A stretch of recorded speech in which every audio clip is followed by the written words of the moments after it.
Hi everybody, this is Justin Udy with Justin Udy and Team Real Estate. Hey, today I want to talk to you about daily and weekly rental type properties, and if you are looking into these short-term rental units.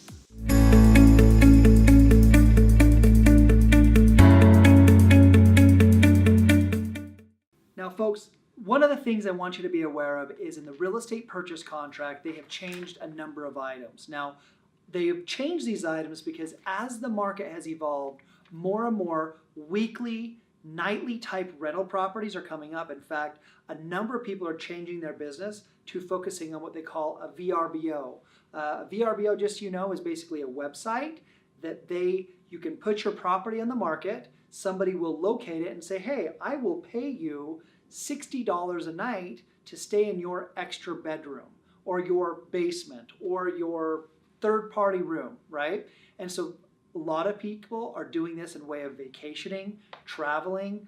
More people are saying, I want the opportunity to travel, but I don't want to spend the bucks. And so they find these things. They're safer than a hostel, they're cheaper, but they also give them the convenience to be able to pick up and leave very easily. And then these people get stars for how well they take care of the units. What you need to be aware of is if you are purchasing these units, it starts getting this kind of sexy persona on these types of rental properties because they sound extremely lucrative with very little work.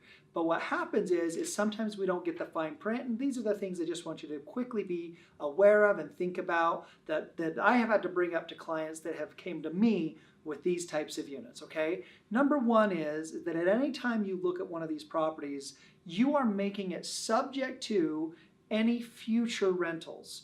That means that if they have booked it in advance, it is a requirement. Now, if you have your real estate purchase contract, this is located in Section 4 and Section 6 of the agreements, and it talks about this. The only reason that's important is because you may be going into a unit saying, man, I can rent this thing for $125 every single night.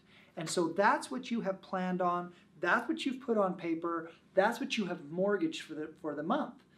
But they have booked out for, let's say, the next 90 days, but they've only been booking it out for $60 every single night.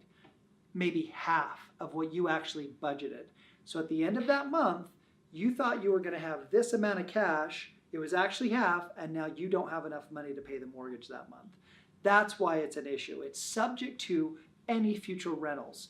Number two, many of the homeowners associations that are involved with this have now put a petition or something in place to block a weekly or nightly rental. In fact, they'll put it in their covenants saying, we require 6 months to a year contract, meaning you can rent the units, but you can't do short-term rentals. So knowing what is the covenants in that association and if you have the ability to even rent it in a short-term rental. The third thing I want you to consider is be safe and know that anytime any property that we are purchasing as a rental property, that means we have people coming into a unit that we do not know, that we have not run probably background checks, a lot of credit checks on. Maybe they haven't done the due diligence that you would do on your own rental type properties. So we have to treat these as if we don't know who they are, we don't know what they're doing in the unit. So we have to do our inspections, we need to do a meth test, we need to do radon tests, we need to make sure we're checking to that unit to make sure, hey, when people are going on vacation and they're going in with 3 of their friends and they're saying party on, sometimes they're partying on in your unit. So let's make sure we check that out, and I will tell you we've had units come back full of meth because they were in there all smoking it up. It wasn't mean they were cooking it up, but they were smoking it, and so it needed to be completely eliminated. And it can be eliminated for anywhere from $2,000 to $6,000 depending on where it is and how much it is and how big the space is. There was a unit that I think we got it taken care of for less than $2,000. But again, doing the proper evaluations, knowing what we're getting into, so checking our contracts, evaluating the property, checking our notes, being smart about what we're purchasing, and running our numbers backwards to make sure it's a good investment, short-term and long-term, for your real estate success. Hope this helps. Hope to talk to you soon. Thanks.